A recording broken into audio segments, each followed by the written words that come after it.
Bienvenido a nuestro curso, Psicopatología y Diagnóstico Diferencial en Trastornos Mentales. Muy buenas noches a todos, espero que se encuentren muy bien. Por favor, escríbame a través del chat desde qué parte del Perú se están conectando para poder leerlos y así también poder saludarlos a través de la plataforma virtual. Excelente, gracias Antonet, muy buenas noches desde Lima, Callao. Excelente, muy bien. Igual invito a los demás que puedan escribirnos a través del chat, desde qué parte se están conectando.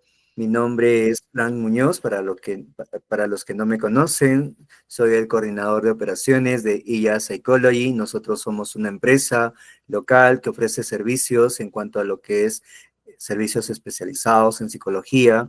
Asimismo, también ofrecemos programas, workshops, cursos y actualmente brindando cursos cortos especializados en lo que es psicología y salud mental.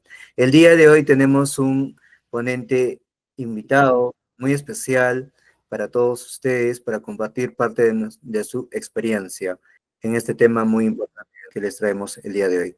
Perfecto. A ver, muy bien. Esperemos ahí que se vayan conectando más personas. Carolai, Stephanie Granizo, muy buenas noches desde Huánuco. Daily Tarazona, también desde Huánuco, Ambo. Iván Enrique, también desde Huánuco. Elder Briceño, muy bien, buenas noches desde Lima, excelente. Nelly Tarrillo desde Ucayali, excelente, perfecto. Veo que entonces personas se están conectando desde la región Huánuco, Ucayali y también desde otras partes del Perú. Excelente. Muy bien, buenas noches, Jan Alejandro del Río, ¿te encuentras en sala? Hola, hola, ¿qué tal? Buenas noches. ¿Qué tal? ¿Qué tal, Muy Frank? ¿Cómo estás? buenas noches, Jan. Muy bien, entonces permíteme presentarte, por favor. Les presento a nuestro ponente invitado, él es Jan del Río Díaz. Él es licenciado en Psicología por la Universidad San Martín de Porres, también es egresado de la maestría en Psicología Clínica con mención en Salud por la Universidad Cayetano Heredia. También tiene formación en Psicoterapia Conductual, Contextual en el Instituto Peruano de Análisis Conductual, IPAC. También forma parte de la Asociación Liceo Contextual, entrenamientos en modalidades en terapia cognitivo-conductual y terapias contextuales, AC y TCC. Forma parte también del equipo interdisciplinario del Centro de Salud San Francisco de la Cruz, DIRISUR, MINSA, y cuenta con experiencia formal en el desarrollo de programas de diagnóstico, intervención, prevención y en psicopatología afectiva. Entonces, sin más preámbulos, damos la bienvenida, fuertes palmas virtuales, por favor, para nuestro ponente del día de hoy, Jan del Río Díaz. Excelente. Entonces, Jan, Sí, excelente. ¿Puedes, por favor, proyectar tu camarita? sí, ante todo, muchas gracias a IAP Psychology por la oportunidad. Bueno, en esta oportunidad, gracias a todos los presentes, voy a estar dándoles una actualización sobre los nuevos modelos de psicopatología a partir de la publicación de el C11-CCDR, ¿no? Como sabemos, actualmente el Ministerio de Salud tiene un atraso en cuanto al diagnóstico diferencial de dos manuales, el manual del CI-11 y el manual del CI-11-CCDR, publicado el año pasado. Bueno, la ponencia de hoy trata de ver cómo es que nosotros tenemos que prepararnos para justamente las nuevas demandas que se van a estar dando a lo largo del proceso de nuevas demandas del proceso de diagnóstico diferencial, ¿no? Em, a ver, vamos a ver. Bueno, les voy a traer el tema de la introducción, la definición, novedades en la nomenclatura, desórdenes emocionales y personalidad y sí y traslación, ¿no?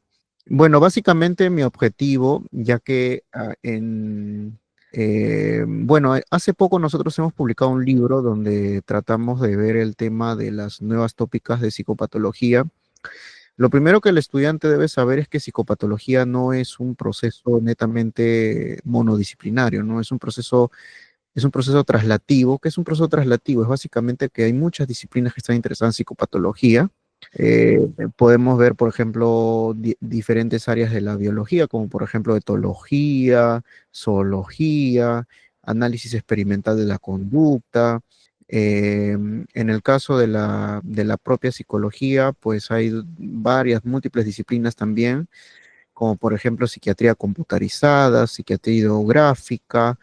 En el caso de la psicología clínica podemos ver el tema de modelos de caso único, modelos de grupos, modelos comparados, modelos cuasi experimentales.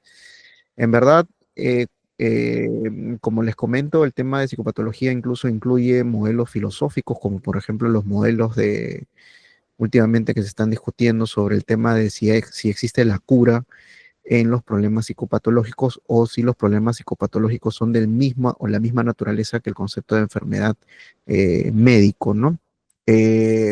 Para más información pueden consultar, por ejemplo, el libro de Saberno en filosofía de la medicina. También pueden consultar, por ejemplo, el tema de Kruger, por ejemplo, Kruger y Kender en Oxford, en el manual de Oxford de psicopatología.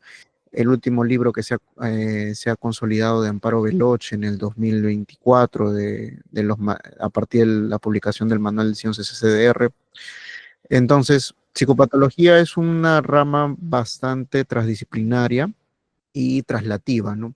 Entonces, el tema es que el alumno tiene que saber justamente cuál es el contexto o el panorama global que vamos a estar trabajando y cuáles son los objetivos que se están buscando a partir de la publicación de los nuevos manuales, con las críticas que se han dado últimamente en los últimos 20 años a partir de la publicación del CIE 10. Lo tercero es el tema de que ya hay nuevas competencias que los clínicos tienen que asumir como un tema ético, por ejemplo, las competencias de lectura de metaanálisis es obligatoria ya. ¿Por qué es obligatoria la lectura del metaanálisis? Porque cuando tú diagnosticas, tú tienes que ver en la literatura, ya sea en PAM, Scopus, la Organización Mundial de la Salud o otro tipo de literatura, cuál sería el tratamiento más objetivo, fundamentado, específico para el diagnóstico diferencial que estás proponiendo. Y para eso, por ejemplo, la Organización Mundial de la Salud el año pasado ha publicado un manual de terapias basadas en evidencia. Entonces, hemos también evolucionado en el tema de que antes solamente había medicina basada en evidencia, ahora hay psicoterapia basada en evidencia. Tiene todavía algunas limitaciones, sin embargo, han habido algunos avances con respecto a los metaanálisis. ¿Y esto a qué le beneficia al clínico? Le beneficia en poder sustentar un trabajo psicoterapéutico que tenga estudios y respaldo y por lo tanto le permita al cliente tener un curso y un pronóstico del problema. El curso es cómo se está desenvolviendo el problema y el pronóstico si es favorable o no favorable. La otra competencia que tiene que tener ya el clínico es el tema de la etiología traslativa, que significa de que una sola disciplina no puede explicar el comportamiento humano, sino es que son múltiples comunidades científicas que establecen una teoría taxonómica, eso lo vamos a ver más adelante, para tratar de explicar el comportamiento humano, ¿no? Hay nuevos modelos con respecto a eso, que son los modelos de dominio y los modelos de Matrix, que para poder diagnosticar las nuevas formas de personalidad, que son las dimensionalidades, vamos a tener que hacer. Entonces, alguna de las novedades que trae por el CCDR, por ejemplo, es que ya actualmente hay una diferenciación entre lo que era tradicionalmente el trastorno de espectro de ansiedad con el trastorno de obsesivo compulsivo. El trastorno de obsesivo compulsivo ya es netamente un espectro diferente porque se ha encontrado una topografía múltiple que necesita una especialización distinta. Por ejemplo, se ha sumado el tema de los diagnósticos como el exoriaton, como el tema de las dismorfia corporal por TOC. Entonces, era muy complicado asumir que eso era parte del espectro ansioso y se vio más necesario separarlo, ¿no? Entonces, esto significa de que ya podemos encontrar en la literatura especialistas netamente en TOC, antes no había eso, ¿no? Antes habían especialistas netamente en ansiedad. Lo otro es el tema de estrés postraumático complejo. Por ejemplo, sabemos de que a pesar de que han existido 3 tipos de tratamientos que tenían mayor seguimiento al tratamiento clínico del TEP, sabemos de que en la vigilancia epidemiológica pues había remisión de los síntomas y se ha discutido bastante el tema de qué sucede cuando la exposición prolongada no satisface los criterios de curación ni tampoco de control o estabilidad. Más bien lo que pasaba en el tiempo era que remitían los síntomas, evocaban nuevamente los síntomas. Entonces, como evocaba nuevamente los síntomas, entonces el paciente tenía que volver al tratamiento. Para esas personas que no respondían ni al tratamiento farmacológico, en este caso los ICR, ni tampoco al tratamiento neurobiológico, que en este caso es la terapia transcranial magnética, ni tampoco a la exposición prolongada, se ha creado el criterio de estrés postraumático complejo. Actualmente el estrés postraumático complejo tiene 3 tratamientos. Tiene el tratamiento de DBT Post-Traumatic Disorder, tiene el tratamiento de DBT también para Post-Traumatic Disorder complejo y también tiene el tratamiento de CBT para Post-Traumatic Disorder. Pero sin embargo, estos son para pacientes que tienen 2 años en remisión de los síntomas o más, que no hayan podido tener el tratamiento de trauma. Lo otro es el tema del diagnóstico por severidad. Yo supongo que todos ustedes tendrán una formación en el que les hicieron ver, por ejemplo, que la personalidad tenía que ver con temperamento y carácter y tenían que ver con tipologías, es decir, cómo describimos ciertas características de la personalidad con instrumentos, ¿no? Bueno, a partir de los nuevos manuales ya no va a ser así, sino se va a incluir el criterio de la dimensionalidad. Básicamente la dimensionalidad es un patrón de conductas que se van adquiriendo a lo largo del desarrollo humano y que vamos a tener que diagnosticar por severidad y por dimensionalidad. Luego vamos a ver cuántas dimensionalidades hay y también vamos a ver cuántas severidades hay. El gran problema que tenemos en el Perú es que a pesar de que esta propuesta lleva más de 10 años, básicamente la severidad, la dimensionalidad viene desde el 2013, 14. No tenemos instrumento actual para ajustarnos al manual del CIE-11. Y esa es una de las razones por la cual en Latinoamérica, a pesar del tiempo que ha pasado, no podemos adaptarnos a la dimensionalidad. Ustedes pueden investigar en habla inglesa, por ejemplo, instrumentos como el PIT-5, como el Big Five, adaptado a CIE-11, la entrevista del CIE-11 para dimensionalidad y severidad, pero no están adaptados. Entonces, si no están adaptados, no se puede ofrecer al usuario estos nuevos criterios. Otra de las cosas que es muy importante es que los manuales actuales han evolucionado en el tema de las unidades transdiagnósticas, que es básicamente una unidad transdiagnóstica. Es básicamente un constructo que se ha elaborado gracias a la ecuación estructural. ¿Qué es la ecuación estructural? Es un método en estadística que nos permite ver la agrupación de varios factores y la explicación o la predicción de varios factores a través de una población clínicamente relevante. Como sabemos, la desregulación emocional en los últimos 20 años nos ha dado muchos alcances de por qué la ansiedad, la depresión, el trastorno límite de personalidad y otros problemas son problemas del desarrollo longitudinal del sujeto. Es decir, hay momentos claves en la niñez o en la pubertad donde a través de la invalidación y el castigo, ya sea físico o psicológico, el sujeto comienza a desarrollar en los problemas de desregulación. Y este problema de desregulación trae consigo cambios en el sistema cerebral, cambios en el sistema bioquímico, cambios en el sistema conductual y cambios en el sistema social que le permite consolidar una psicopatología. El tema es que ahora la pregunta no es qué tan predictivo puede ser la desregulación, sino el tema es de en qué parte del desarrollo humano empieza la desregulación.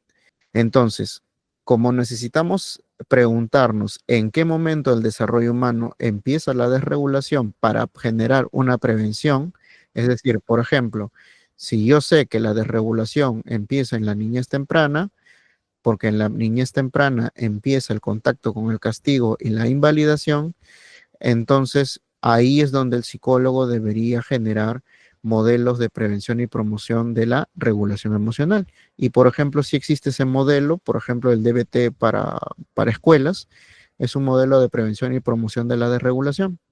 Ahora los investigadores dicen en qué momento del desarrollo se empieza a desregular la persona.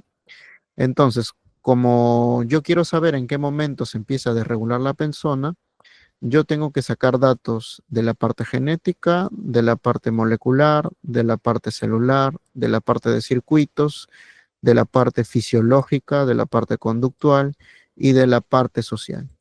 Y estos debo ver o vigilar a los consultantes, que son niños, de manera longitudinal. Es decir, yo mantengo un estudio de manera longitudinal para ver justamente cómo estos niños a lo largo de 3 o 4 o 5 años empiezan a tener cambios estructurales en el cerebro, cambios moleculares y cambios conductuales, y tratar de que estos investigadores puedan juntar esas correlaciones. A todas ese junte de correlaciones se llama matrix, y esta matrix es justamente la búsqueda de la psicopatología longitudinal. En otras palabras, ya estamos en un punto donde la psicología trata de buscar alianzas con otras disciplinas para tratar de explicar correlaciones longitudinales del comportamiento complejo. Ustedes pueden investigar, por ejemplo, el RDoc Matrix, así se llama, y de esto se ha podido crear 5 sistemas. El sistema que más importa a los clínicos es el sistema negativo afectivo. ¿Qué significa eso? Es un sistema, es un constructo que te dice lo siguiente, que los problemas de desregulación emocional ocurren en la primera infancia y que este moldea todo lo que son los procesos genéticos, moleculares, de circuitos, fisiológicos y conductuales. Y nosotros vamos a tener que, a partir del CI-11, diagnosticar con estos sistemas. Estas son las llamadas dimensionalidades de la personalidad. Entonces, una conclusión interesante sería que cuando el paciente está más desregulado, significa que hay una mayor significancia en los puntajes de la dimensionalidad negativa afectiva. ¿Y esto qué cambios va a traer? Bueno, primero que nada, el cambio que yo les comento es que el cambio que va a traer es que tenemos que ver ya algunos procesos psicopatológicos como procesos longitudinales, y tendríamos que intervenir en la primera infancia para evitar que el paciente se desregule. En este caso, por ejemplo, llevándolo a la práctica, si seguimos la orientación de la Matrix, entonces el psicólogo es muy importante en ambientes de primera infancia o de primaria o de secundaria para aplicar instrumentos de regulación o desregulación, y por lo tanto generar tratamiento preventivo antes que esa desregulación consolide la dimensionalidad afectiva negativa. Hay otros sistemas que se van a ver desregulados, como el sistema cognitivo, el sistema de aerosal, el sistema social, y todo esto gracias a la investigación longitudinal. Todavía no sabemos la causa, es decir, todavía no sabemos la correlación exacta porque es un modelo constructivo, el RDoc, de por lo menos 10 años, pero ya tenemos alguna idea de que no tenemos que esperar, como se esperaba en el CIE-10, que el paciente se desregule para diagnosticarlo. No, tenemos que hacer un seguimiento ya conductual, que cuando veamos que hay criterios de desregulación en primera infancia, de inmediato intervenir al consultante, porque sabemos que si la desregulación se mantiene en el tiempo, va la desregulación moldear el cambio psicobiológico de la persona. Por ejemplo, ¿no? Ya sabemos que las áreas límbicas prefrontales determinan el campo de la desregulación y el procesamiento maladaptativo del pensamiento negativo afectivo. Como también conductualmente sabemos que el patrón funcional de evitación de la experiencia es un patrón que culturalmente las personas aprenden de otros y no afrontan los síntomas psicológicos de los problemas. Entonces, es muy importante que ustedes, ya sean alumnos o sean profesionales, se mantengan al día también en la investigación básica, ¿no? Y eso significa de que ustedes son libres también de poder escoger cualquier área de psicopatología que les interese, ¿no? Por ejemplo, hay algunas personas que solamente les puede interesar el tema del desarrollo de la nosología. ¿Qué es la nosología? Es básicamente la disciplina que estudia los signos y síntomas. Hay otros que les puede interesar el tema de la validez de las categorías. Por ejemplo, evidentemente hay una mayor validez de categoría de constructo de depresión mayor que de la adicción a los videojuegos. Podemos ver el terreno psicométrico si es que cómo se daría la validación de cada uno de los criterios de los manuales. A algunos les interesará el tema del comportamiento complejo, cómo es que las propiedades psicopatológicas emergen dentro de los genes, dentro de la parte cerebral, la parte molecular, la parte conductual y la parte social, y para eso existen las teorías taxonómicas. Y otros les interesará comenzar a investigar el tema de la dimensionalidad, ¿no? Por ejemplo, ya puse el ejemplo de la dimensionalidad afectiva negativa, que en términos del diagnóstico del CIE-10 se puede llamar dimensionalidad desde regulación emocional. Entonces hay bastante campo que pueden investigar a partir de los nuevos conceptos y también el nuevo manual trae algunas cosas que se han ido incorporando a partir de las críticas que se han dado, sobre todo a partir del análisis de la conducta, ¿no? Lo primero es que todo clínico debe utilizar el concepto de clínicamente significativo, ¿no? Ya se ha tratado de alejarse mucho de esto de anormal, anormal, funcional, no funcional. ¿Por qué? Porque todas estas palabras están cargadas muchos de la psiquiatría mainstream, que es la psiquiatría que se desarrolla en redes sociales.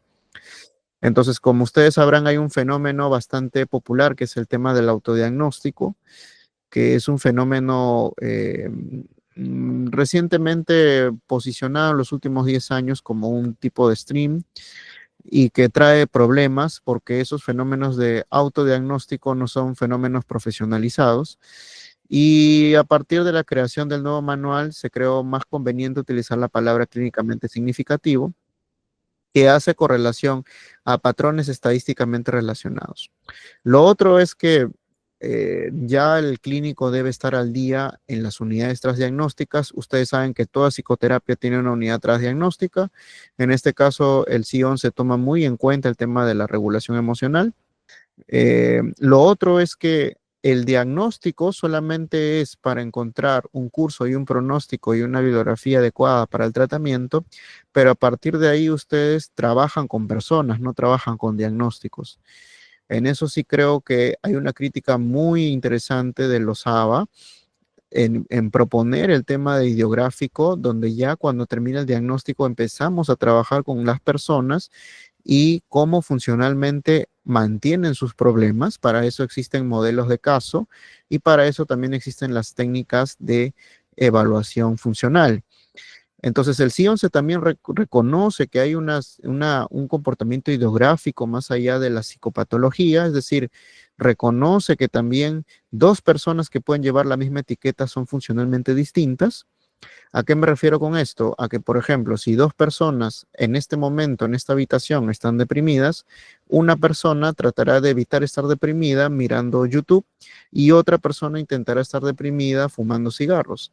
Pero los dos pueden compartir el mismo diagnóstico de episodio depresivo leve, moderado o grave. Entonces, también es importante que el clínico entienda que donde termina el diagnóstico comienza el campo funcional. El tercer proceso es que casi ya hay una concordancia en que los procesos psicobiológicos deben ser estudiados, es decir, así como se moldea la actividad cerebral, también se moldea el condicionamiento y así como también nosotros manipulamos el aprendizaje, se moldea la actividad cerebral. Entonces, las teorías psicobiológicas son las que más influencian por esto en el CI-11 y las teorías de taxonomía, ¿no? Y lo otro es que la entrevista siempre tiene que tener inclinación hacia los efectos sociales, puede ser los efectos sociales personales, familiares, de deterioro educativo, etcétera, ¿no? Entonces vemos que la nueva definición de problemas de salud mental o problemas de trastornos mentales no es completa, o sea, siguen habiendo críticas, por ejemplo, ustedes pueden consultar la última revista del World Psychiatric, pero yo sí considero que han incrementado nuevos aportes como el tema de la ideografía, como el tema de las unidades transdiagnósticas, como el tema de lo clínicamente significativo y sobre todo el tema de diferenciar, ¿no? ¿Cuándo empieza el diagnóstico? ¿Cuándo termina el diagnóstico? ¿Y cuándo empieza el campo funcional? Entonces, otra cosa muy importante que podemos decir ahí es que el clínico tiene que saber diagnosticar, pero también tiene que saber los principios del aprendizaje y los principios psicoterapéuticos que le permiten diferenciar cómo se comporta el paciente, cómo evita el paciente, cómo afronta el paciente su malestar, y para eso tenemos que ir a los modelos de aprendizaje aplicados a un modelo psicoterapéutico. En el caso, por ejemplo, de activación conductual para la depresión, es totalmente válido ponerle la etiqueta de episodio depresivo leve, moderado, grave, pero una vez que le ponemos la etiqueta, empezamos a trabajar el tema de la trampa. Ustedes pueden revisar el manual de Martel para activación conductual, y a partir de eso comenzamos a desarrollar cómo en la historia de ese sujeto que no nos interesa a partir de ese momento que sea depresivo, sino su historia personal, cómo ha estado manejando la aversión al síntoma, ¿no? Y a partir de eso comenzamos a rastrear la función de evitativa o la función de refuerzo positivo. Entonces, de esa manera, el clínico también tiene que manejar modelos de aprendizaje aplicados a una psicoterapia. Entonces, cuando comparamos los nuevos manuales, ya sabemos que pueden ustedes, a partir de la publicación del CI-11, pueden especializarse en el tema del TOC. También pueden especializarse ya en el tema del espectro de estrés, porque estrés ya también se ha vuelto un espectro distinto. Y también se mantienen todos los demás espectros que terminan en CIE-10. Y yo también recomiendo la lectura del CI-11 publicado el año pasado, porque aquí se dan algunas pautas de la entrevista, sobre todo para la parte de la dimensionalidad.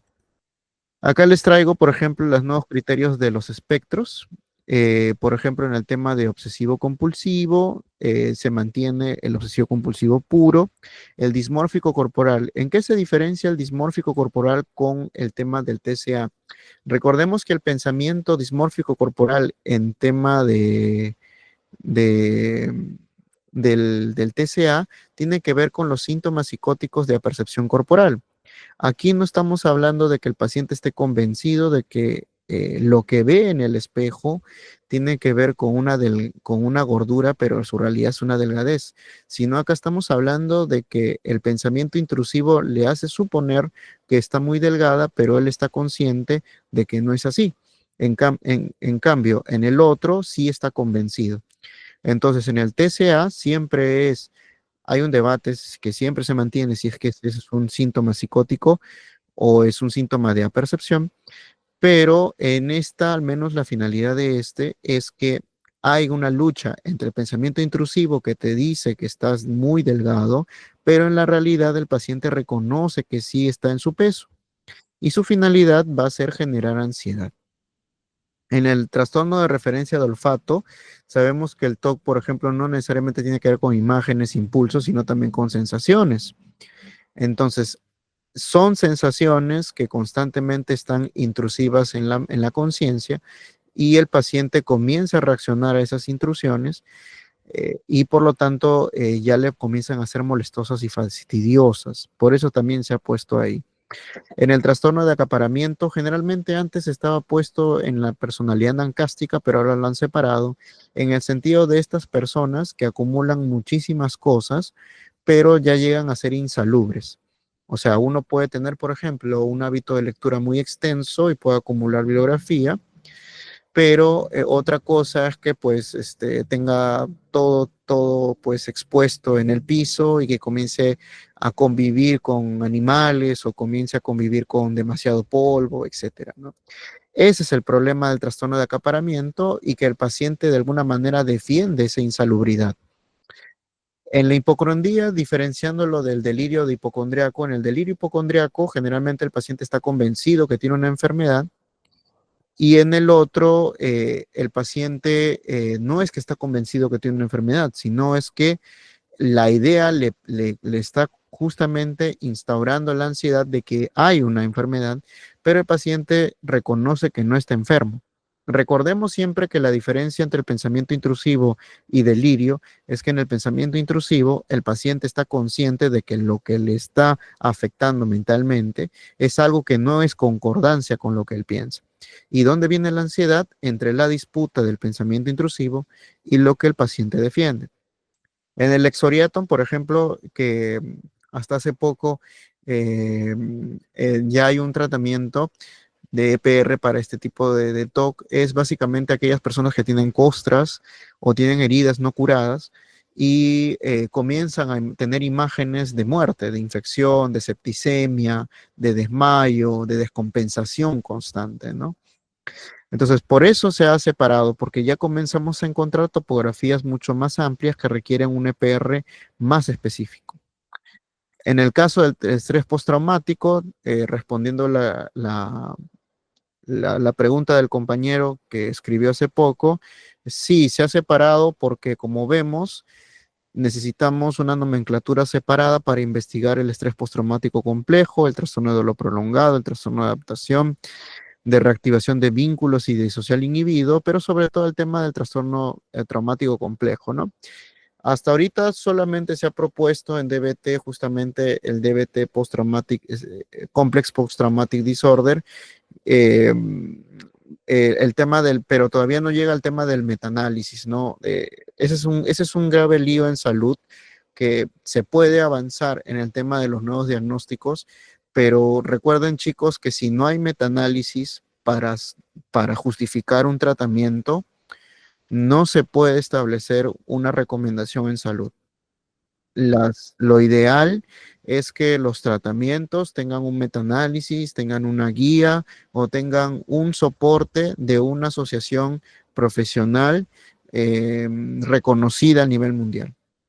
Mientras que no suceda eso, aunque lleve el nombre conductual, aunque lleve el nombre cognitivo-conductual, no es recomendable. Y a ese fenómeno lo llamamos terapia de marca. ¿Qué es terapia de marca? Es tener un nombre que puede ser con evidencia, pero que cuando tú lo buscas con PubMed, no lanza una revisión sistemática. Que ese fue el caso de DBTRO. DBTRO se vendió durante muchos años como un tratamiento basado en evidencia, pero recién el año pasado lanzó su primera revisión sistemática.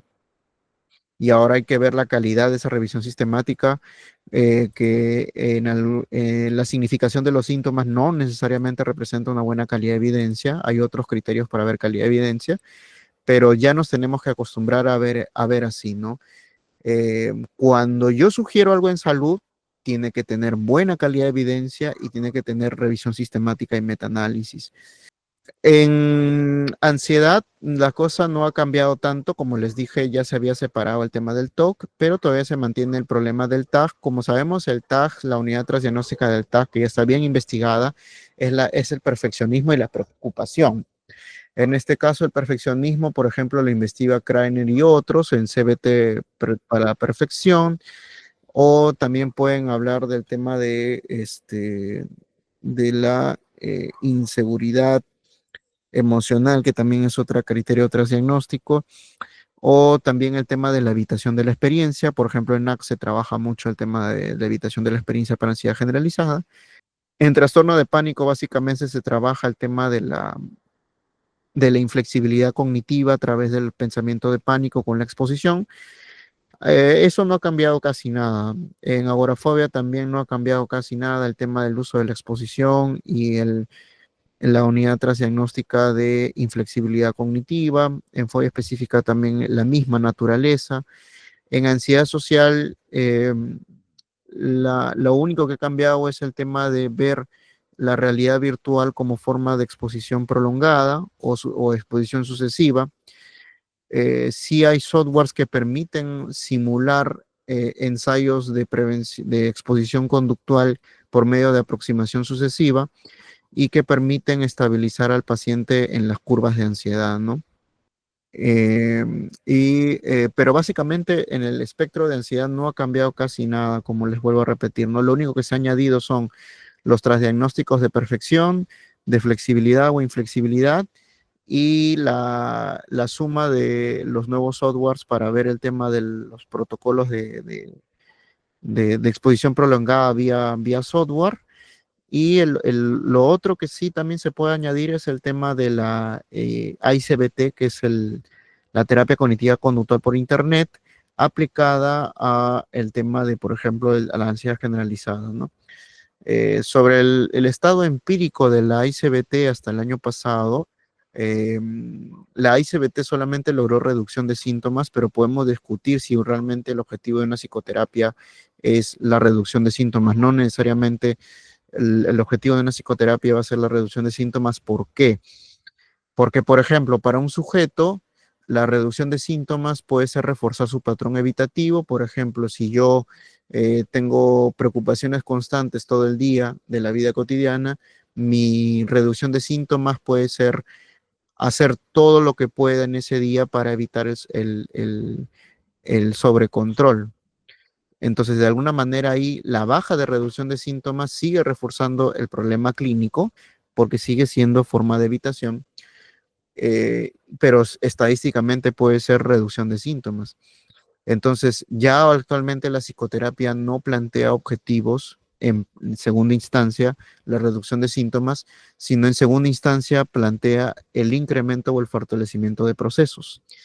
Entonces ya también tenemos que ver a la psicoterapia no netamente como reducción de ansiedad, estrés, depresión, sino también tenemos que ver cómo fortalece su capacidad para la evitación. Y para eso sí hay instrumentos que nos permiten ver no el tema, por ejemplo, en depresión, que sería la escala de Beck antes y después, cómo se reduce significativamente, sino ver la escala de Bars, por ejemplo, cómo el paciente tenía baja tasa de exposición al síntoma depresivo y cuando después del tratamiento de activación conductual, el paciente incrementa su capacidad de exposición al estímulo depresivo. Entonces ese sería un proceso mucho mayor, un segundo proceso que no necesariamente se refleja en los síntomas de ansiedad. En el caso del espectro depresivo, aquí yo sí quiero decir algunas cosas que por ahí en redes sociales se ha estado mucho impulsando en los últimos años, y es el tema de diferenciar entre lo que es el espectro depresivo unipolar y el tema del espectro depresivo bipolar. Cuando hablamos del espectro depresivo unipolar, estamos hablando todos los cuadros que ameriten dentro de solamente una emoción. Y cuando hablamos del espectro bipolar, estamos hablando todos los cuadros que implican manía o hipomanía. Entonces, cuando hablamos de solamente los unipolares, el psicólogo clínico actualmente cuenta con una tipología, que es la tipología de Krams, que nos permite diferenciar que hay cuadros en el espectro que son de corte netamente de aprendizaje y hay cuadros que son netamente de corte psicobiológico. Por ejemplo, la naturaleza del episodio depresivo único, que antes en el CIE-10 era, por ejemplo, episodio depresivo leve, moderado, grave, la pregunta sería, ¿por qué se unificó el episodio depresivo leve, moderado, grave? Porque en los últimos 20 años no se ha encontrado algún biomarcador que sostenga esa diferencia. Por ejemplo, ya sabemos que a partir de la investigación de Moncraft y su revisión sistemática publicada en el 2022, sabemos que la llamada hipótesis serotopaminérgica es ya rechazada como causalidad. Todavía hay muchos debates sobre el texto de Moncraft, pero un buen psiquiatra sabría de que, por ejemplo, la causalidad, la monocausalidad o la monodisciplinariedad de decir que, por ejemplo, el paciente está triste porque hay baja de serotonina y dopamina, es un reduccionismo biológico, ¿no? En este caso, en la depresión única o episodio depresivo único, la literatura más demuestra que es un proceso netamente conductual. Es decir, que cuando nosotros diagnosticamos que el paciente tiene depresión leve, moderada, grave, como lo conocemos ahora, es netamente cómo el sujeto en un contexto adverso pierde la capacidad de poder incrementar la probabilidad de refuerzo y más bien comienza a suprimir sus conductas a partir del castigo. Y es la desesperanza aprendida un fenómeno que desencadenado producto de la evitación de la experiencia. Entonces, hay mayor consenso de que al menos parte de la depresión es netamente un fenómeno de aprendizaje. Ahora, eso no significa de que todo el espectro depresivo sea aprendizaje, por si acaso. Cuando ya hablamos de depresión mayor o depresión de desorden recurrente, ahí sí la literatura indica mayor énfasis psicobiológico, ¿no? Por ejemplo, el sustrato límbico prefrontal es un sustrato que sí o sí está involucrado el bajo procesamiento del estímulo depresivo. Pero quiero que me entiendan de que el psicólogo clínico puede y tiene que diferenciar la naturaleza de la depresión, aun si comparten el mismo espectro. Es decir, habrá algunos depresivos que solamente necesitan psicoterapia y habrá otros que sí necesiten tratamiento interdisciplinario por la naturaleza del problema de diagnóstico que tengan. En el caso de la distimia también hay una desregulación psicobiológica y eso también nos hace suponer que nosotros también tenemos que estar al día en los sustratos o en la evidencia que lance, por ejemplo, el tema de la farmacología con respecto al moldeamiento del 5-HTP, del GABA, de los sustratos límbicos prefrontales que parecen ser las unidades transdiagnósticas también a nivel de neuropsicología que estarían implicadas en los problemas de desorden crónico emocional. Para eso yo les recomiendo la tipología de Cram, vuelvo, insisto, que supone que el psicólogo puede especializarse en netamente problemas de aprendizaje, como sería, por ejemplo, el episodio depresivo leve, moderado o grave, o problemas interdisciplinarios que tienen que ver con 3 niveles de tratamiento, como sería la farmacología, sería el tema de la estimulación transcraneal magnética, y el tema de la psicoterapia para la depresión mayor o depresión o trastorno depresivo recurrente. Bueno, aquí está justamente cómo vamos a tener que diagnosticar a partir del uso y la oficialización del CI-11. Lo primero que tenemos que hacer es el tema de la baja, moderada, severa magnitud o magnitud no especificada. Significa que a través de la entrevista que yo voy a rastrear las dimensionalidades que ahora han quedado, ¿se acuerdan que antes eran 3 tipologías A, B, C? Ahora solamente quedan dimensiones. Y las dimensiones son 5. Dimensión afectiva negativa, como lo hablamos, que es el trastorno límite de personalidad. Dimensión disocial, que sería lo que tradicionalmente llamamos psicopatía. Desinhibición, que es lo que tradicionalmente hablamos con problemas de impulsividad. Dimensionalidad nancástica, que es lo que hablamos como TOC, pero en personalidad, y dimensionalidad de distanciamiento, que era comúnmente lo que llamamos esquizoide. Entonces, tú no solamente vas a tener que colocar, cuando se actualice el CI-11, las dimensionalidades, sino también vas a tener que colocar qué tan severo es este problema, si es de alta severidad, de mediana severidad o de baja severidad.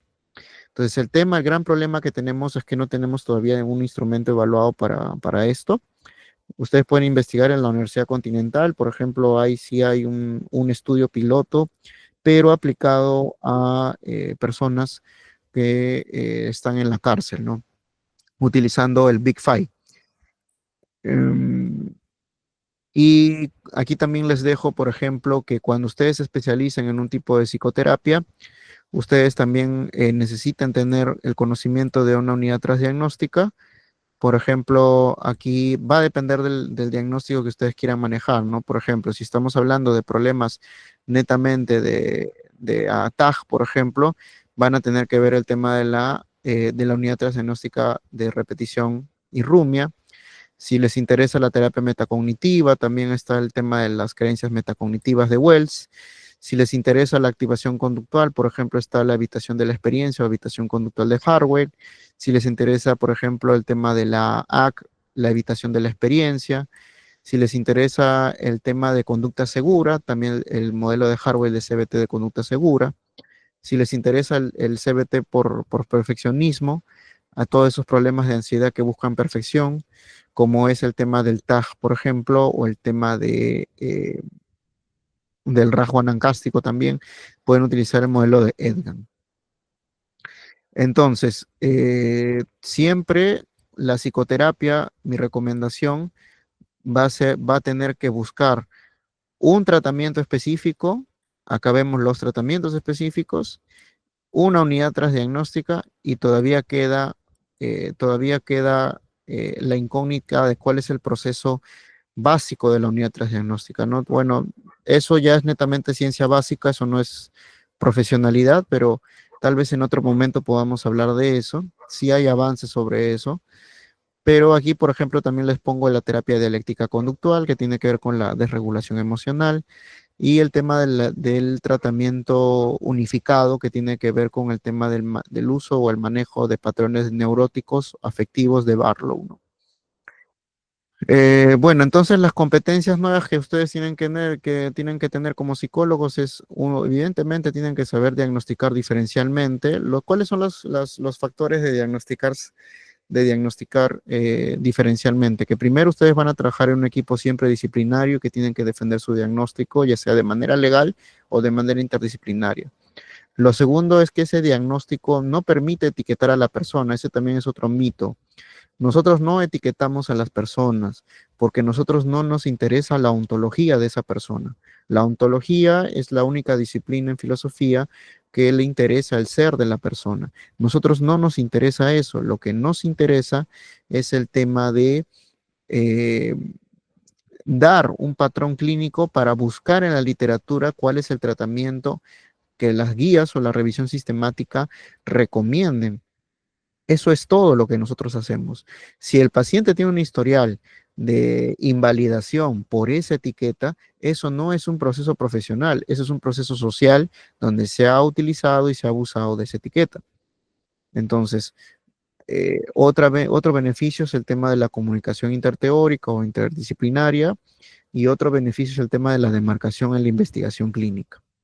Hasta ahí termina el tema de los diagnósticos. No buscan una explicación, no buscan el tema de, como les digo, tener una patente moral, a menos que estés en un juicio, pero ese es un proceso ya diferente.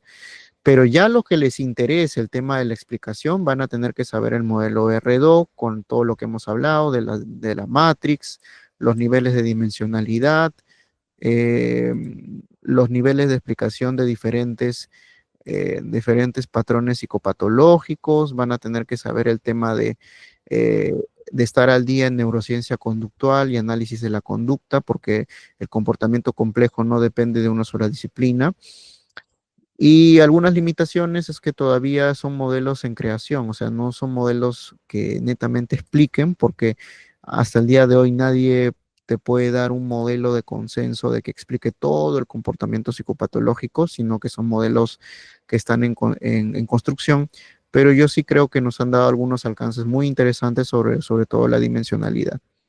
Entonces aquí les dejo, por ejemplo, la diferencia entre ser un clínico netamente nosográfico, o sea, hay clínicos que van a trabajar netamente con el tema del diagnóstico, con el tema del uso de categorías, con el tema del uso de estadísticas, de psicometría, pero hay otros clínicos que sí les interesa ir más allá, pues por ejemplo, el tema de la causalidad top-down, que es un tema de que cómo se genera el comportamiento complejo, se genera en una relación feedback entre los genes, moléculas, proceso bioquímico, proceso cerebral, proceso conductual y proceso social.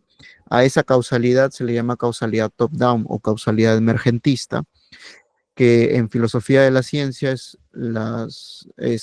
una de las últimas propuestas de causalidad para comportamiento complejo. O también van a querer investigar sobre la dimensionalidad, qué significa justamente las dimensionalidades que hemos estado hablando. Y el otro es el tema de estar a la vanguardia del muestreo o la probabilidad del uso de un protocolo, ¿no? Muy bien, acá ya para ir terminando mi exposición, por ejemplo, les dejo el modelo de High-Top, que es el modelo que permite el cruce constante de las unidades transdiagnósticas y el avance de la desregulación emocional. Como sabemos, la desregulación emocional es un patrón central en el modelo de High-Top, donde puede haber 5 niveles, ¿no? Nivel de superespectro, nivel de espectro, nivel de manifestación clínica y nivel de sintomatología. Entonces, ¿cómo se generan los problemas de salud mental? A través del el avance de la desregulación emocional que genera problemas internos y problemas de somatomorfo. Los problemas internos disparan ciertos patrones correlativos, como por ejemplo puede ser el diestrés, la manía, el tema de los trastornos alimenticios, el tema del problema sexual, y luego estos van ejecutando los llamados trastornos mentales y del comportamiento. Para el modelo de Haitov, de Kotov, el trastorno mental sería una correlación de hechos de psicopatología longitudinal y cuál es lo que nosotros tendríamos que averiguar, cómo se correlacionan todos los niveles y el principal constructo sería la desregulación. Entonces, si tú eres psicoterapeuta y trabajas con la desregulación, estarías trabajando con gran cantidad de conductas clínicamente relevantes. Entonces, también es un avance muy importante para ver cuál es la causalidad. Y bueno, aquí les dejo mis conclusiones. Las conclusiones aquí son que yo les he tratado de no invalidar el proceso todavía de diagnóstico que existe con el CIE-10. Yo creo que sí es importante que todos nosotros todavía mantengamos la defensa del diagnóstico que está legalmente por el Ministerio de Salud y por dos razones, ¿no? Primero, porque ya cuando uno tiene la doble especialidad es un rol legal, o sea, ya saben que nos pueden acusar legalmente por el diagnóstico a partir de la doble especialidad. Y segundo, porque es la carta de presentación que tienen ustedes para tener un respeto dentro de la asistencialidad, ¿no? Cuando defienden ustedes bien su diagnóstico, generan un curso, generan un pronóstico, generan un tratamiento que tiene un protocolo. Entonces, a partir de eso, ya los demás profesionales se quitan esa imagen de que el psicólogo es netamente pues un tipo que pues habla, que no tiene métodos estadísticos, que no tiene parámetros científicos, ¿no?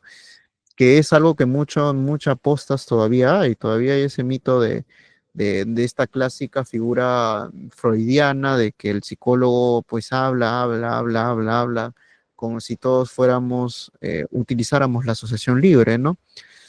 Lo otro es que, pues, cuando ustedes se quieran especializar en algo, cualquier tipo de psicoterapia, siempre hay que partir de dos procesos. Primero, el proceso de la lectura de los datos, qué tan empíricamente validada está esa psicoterapia, cuáles son los manuales que lo validan, cuáles son los estudios en PubMed que lo validan. Y lo segundo es cuáles son los instrumentos validados en nuestro contexto que permiten la práctica de esa psicoterapia. Por ejemplo, no tiene ningún sentido yo trabajar con un modelo que viene de Europa si es que yo en la práctica peruana no puedo utilizar ningún instrumento que le haga ver a mi cliente que hay un efecto significativo en la intervención, porque yo le tengo que mostrar a mi cliente cuáles son los efectos y generalmente se utilizan los efectos pretest y posttest. Entonces es importante que también ustedes aprendan lectura de datos. ¿Para qué? Para que no se dejen engañar por terapias de marca. Nadie está en contra de la diversificación de la psicoterapia, incluso ahí lo pongo como un pluralismo de transdiagnósticos, pero hay rangos de calidad de una psicoterapia. Y recuerden de que eso es muy importante. ¿Por qué? Porque los problemas psicológicos son problemas acumulativos jerárquicos. ¿Qué significa esto? Que si un consultante tiene un episodio adverso en psicoterapia, hay una alta probabilidad de que no regrese a otro proceso psicoterapéutico. Y eso es debido a que los procesos de aprendizaje se acumulan y a partir de lo que justamente las malas experiencias que tenemos, vamos determinando peores experiencias o si es un proceso bueno de psicoterapia, vamos a adquirir mejores experiencias. Eso está bien investigado por el conductismo social de Arthur Stats. Por ejemplo, Arthur Stats, yo siempre recomiendo la lectura de Arthur Stats de Conductismo Social del 78 y Conducta y Personalidad del 93 en editorial de Clay de Breuer. Entonces, hay que tener mucho cuidado con eso. Lo tercero es que sí o sí obligatoriamente vamos a tener que los nuevos profesionales o los profesionales que estamos metidos en el mundo de la salud, vamos a tener que, para entender el RDoc, vamos a tener que saber algo de neurociencia translacional, ¿no? Que es justamente el modelo de Matrix que yo presenté para poder entender por qué surge el cambio paradigmático, ¿no? Entonces, ahí, por ejemplo, todavía el Colegio de Psicólogos no tiene cursos sobre eso porque todavía no se aplica eso, pero en algún momento tal vez IA o tal vez ustedes puedan pedir este tema, pero yo creo que en nuestra realidad, en primera instancia, tenemos que fortalecer el tema del diagnóstico diferencial utilizando los manuales que tenemos actualmente, que es un proceso que se ha descuidado demasiado, ¿no?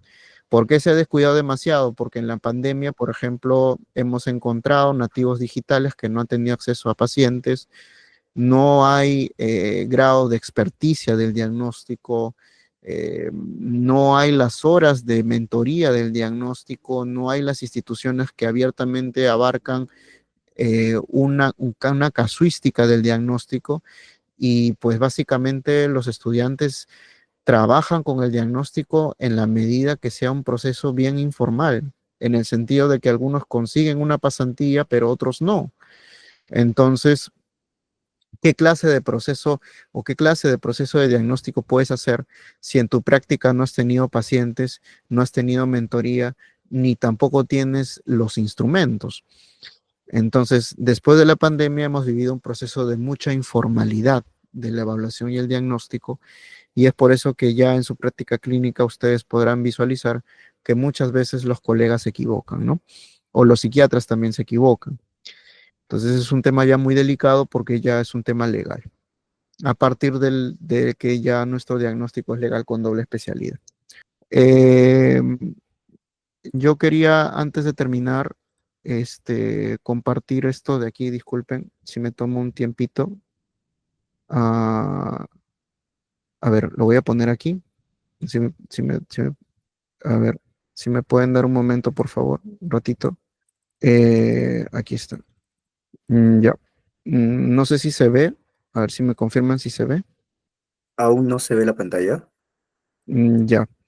Para más información o para justamente, primero agradecerles a todos Ahora sí. por estar aquí. Bueno, yo trato de mantener al día a los colegas en mi página de Instagram y mi página de TikTok, que es Jan del Río. Ustedes me pueden buscar en Jan del Río en Instagram o en TikTok así. Y siempre estamos lanzando tanto libros como investigación, entrevista a investigadores constantemente todos los días para mantenernos al día del 2025, ¿no?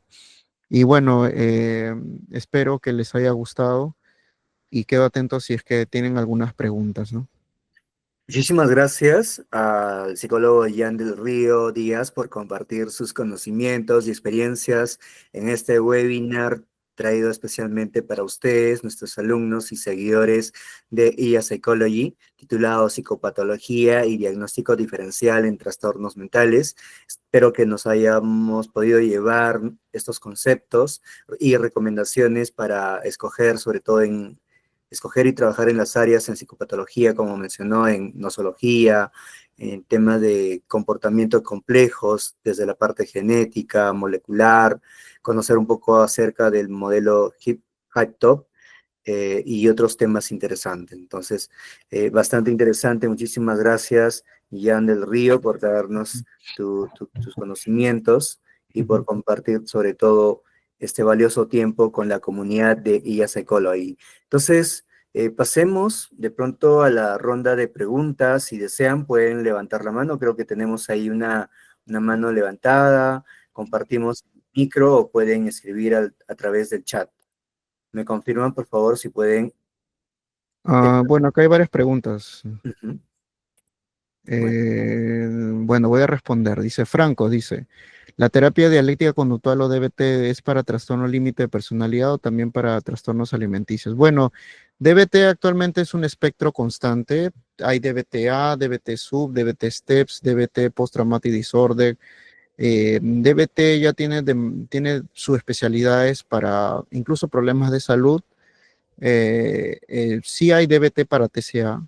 El tema es que tienes que, más que el modelo, vuelvo y repito, en salud es ver la calidad de evidencia que hay del tratamiento. Yo al menos he investigado hasta DBT estándar y la calidad de evidencia de lo que era baja subió a moderada. Y Y es que tú puedes encontrar, vuelvo y repito, ¿no? Puedes encontrar múltiples teorías que se pueden proponer. Se pueden proponer múltiples teorías, pero otra cosa es que esa teoría tenga calidad de evidencia. Y en salud siempre tenemos que buscar calidad de evidencia, porque vuelvo y repito, es que trabajamos con personas. Si no hay calidad de evidencia, ¿cómo mides la calidad de evidencia? A través del metaanálisis, a través de la lectura del Forest Pilot. Si no hay evidencia de eso, entonces es simplemente un postulado terapéutico y habría que esperar. En el caso de TCA, sí hay modelos de DBT, pero yo desconozco actualmente cuál es su validez empírica. Más he manejado la literatura de CBT estándar. Ahí sí, por ejemplo, el modelo de Andy Clark, que es un modelo clásico sobre TCA. También hay mindfulness para reducción en TCA, eh, pero eso serían algunas orientaciones que te podría dar, ¿no? No sé si hay otra pregunta. Hay otra pregunta. Sí, Wendy nos pregunta cuáles son los principales desafíos en la evaluación de síntomas psicopatológicos en diferentes culturas. Ya, con respecto a eso ha hecho muchas contribuciones Forbes, es una autora que utiliza Machine Learning. Machine Learning es un programa de inteligencia artificial que nos ha permitido rastrear el problema de la heterogeneidad. Y básicamente Forbes ha publicado un artículo sobre el tema de la multiplicidad de síntomas, llegando, por ejemplo, en todo el sistema categorial de DSM-5, llegando a un promedio total de 60.000 síntomas. Y ese es un grave problema, la heterogeneidad. Siempre ha sido un problema de la nosografía, la heterogeneidad. Ahora, no hay sistema de clasificación perfecto. Por ejemplo, el manual psicodinámico también tiene ese problema. El manual de ABA para trastornos mentales del DSM también tiene el mismo problema. Y es que vuelvo y repito, es que todos tienen el mismo origen del problema, que es decir, que una cosa es el comportamiento clínicamente relevante que termina con el diagnóstico y otra cosa es la evaluación de la historia personal de ese individuo que lleva esa etiqueta. Son dos mundos diferentes. Entonces, cuando termine la etiqueta, para que tú busques en la bibliografía, en la revisión sistemática, en los protocolos, en los manuales, cómo vas a intervenir ese consultante, ahí empieza el mundo ontogénico del sujeto. Es decir, ahí empezamos a ver a esa persona, a sus conductas, sus evitaciones, sus topografías, sus estímulos discriminativos en el problema conductual que tenga. Y ahí sí no tiene nada que ver el diagnóstico, a menos que estés haciendo investigación de n igual a 1 o investigación de caso único. Entonces, ¿quién ha sido el primero en diferenciar estos mundos? Y por eso también es importante leer a los clásicos. Han sido dos autores. El primero ha sido Pavlov. Ustedes pueden leer reflexiones, el aprendizaje y condicionamiento, donde él claramente cuando hace el experimento del perro, él claramente dice, ¿no? Una cosa es la segregación funcional y otra cosa es la respuesta neurosensorial. Es decir, todos nosotros tenemos una retina, tenemos una capacidad de oír, tenemos una capacidad de ver, tenemos una capacidad de poder escuchar, pero cada uno de nosotros va a desarrollar una historia individual y funcional distinta con los objetos del mundo. Es decir, ustedes, por ejemplo, pueden ver mi cámara. Cada uno de ustedes me mira, pero cada uno de ustedes tiene un pensamiento distinto sobre mí. Entonces, todos ustedes tienen retina, pero no todos ustedes tienen el mismo pensamiento. ¿Por qué? Porque justamente somos un proceso, por un lado, netamente nervioso, pero por otro lado somos un proceso netamente funcional de aprendizaje. Y el otro autor que diferenció eso muy bien fue Cantor en Principios de Psicología. Entonces, cuando ya establecemos muy bien esa gran diferencia de esos dos mundos, vamos a establecer que el mundo de la psicoterapia, en gran parte, es el mundo ideográfico de las personas.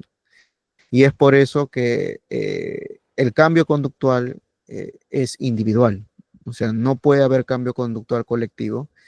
Donde sí se aplica la colectividad es en los procesos de estadística, ¿no? Entonces yo sí recomendaría por ese lado empezar esa lectura de esos dos autores, ¿no? Ah, más preguntas, con todo gusto. Perfecto. Muy bien, creo que teníamos personas que habían levantado la mano. Por ahí Ujú. observé a Natalie Piñán. Natalie, de pronto si quieres realizar alguna pregunta, puedes escribirlo a través del chat o en todo caso el micro está abierto. Muy bien. Entonces, no se olviden, por favor, completar el enlace de asistencia. Le hemos enviado los enlaces de asistencia para poder enviarles sus constancias de participación. Asimismo, compartirles el enlace de la grabación y también otros materiales adicionales. Y también invitarlos a que se puedan unir a través de la comunidad de WhatsApp de IA Educa, donde compartimos cursos, Ay, workshops gratuitos. sí, sí, acá hay una pregunta, creo. Perfecto. Sí, en el tema del diagnóstico, comento, Ujú. ¿qué tan útil puede ser el tema del diagnóstico? Em, bueno, para esto yo también vuelvo y repito de que, o sea, una cosa es que los manuales progresen y otra cosa es nuestra realidad, ¿no? Si nuestra realidad indica que nosotros todavía tenemos que manejar el CIE 10 por el tema del Ministerio de Salud, pues hay que manejarlo bien, cosa que no está pasando. Eh, no hay grados de experticia ni mentoría en nuestra realidad, ni en psicoterapia, ni en diagnóstico. Entonces, para eso sirven mucho los cursos, por ejemplo, de caso. Por ejemplo, los cursos de caso nos permiten desarrollar todo el seguimiento de los criterios para que el alumno pueda hacer el proceso diferencial y defender su proceso diferencial, ¿no? Entonces, ¿qué es lo que estamos observando actualmente cuando vemos prácticas preprofesionales? Que las prácticas preprofesionales deberían requerir un nivel de grado de experticia en observación y entrevista, pero como hemos tenido promociones que vienen de netamente de la virtualidad, no ha habido el desarrollo de esas competencias. Entonces también eso ha generado un atraso en la consolidación de procesos. Eh, entonces, son secuelas que van pasando de la pandemia, pero lo bueno es que se puede recuperar a través de en gran parte de los cursos y luego ya pues con los grados de mentoría, ¿no? Y ya también creo que propone cursos, así que con todo gusto ahí podríamos apoyar. Genial, claro que sí. Muchísimas Ujú. gracias entonces nuevamente al psicólogo Jan del Río por compartir su experiencia. Creo que ya nos hemos pasado un poquito más de la hora, pero ha sido bastante provechosa y fructífera poder compartir un poco su experiencia, sus conocimientos. Entonces, también no se olviden de seguirlo a través de sus redes en Instagram como Jan del Río, ¿sí? Donde está compartiendo Ujú. el tema de publicaciones, entrevistas y otros recursos que también son importantes para nosotros. Ya no sé si tienes alguna palabra final para poder ya despedirnos de este webinar. No, agradecerle a usted, señor Frank, por la oportunidad y a todos aquellos profesionales y estudiantes que están aquí. Espero que les haya gustado la exposición y con todo gusto siempre dispuesto a resolver dudas y poder ayudarlos en todo lo que se pueda. Genial, perfecto, listo. Muchísimas gracias entonces, psicólogo Ian del Río, por su tiempo nuevamente y gracias a ustedes por seguir, estar conectados. Sé que hay muchos pendientes y siempre pues es importante poder seguir sumando conocimientos Mm. a nuestra profesión que es la psicología. Muchas gracias entonces, ya nos estamos despidiendo y viendo en otra nueva oportunidad. Cuídense mucho.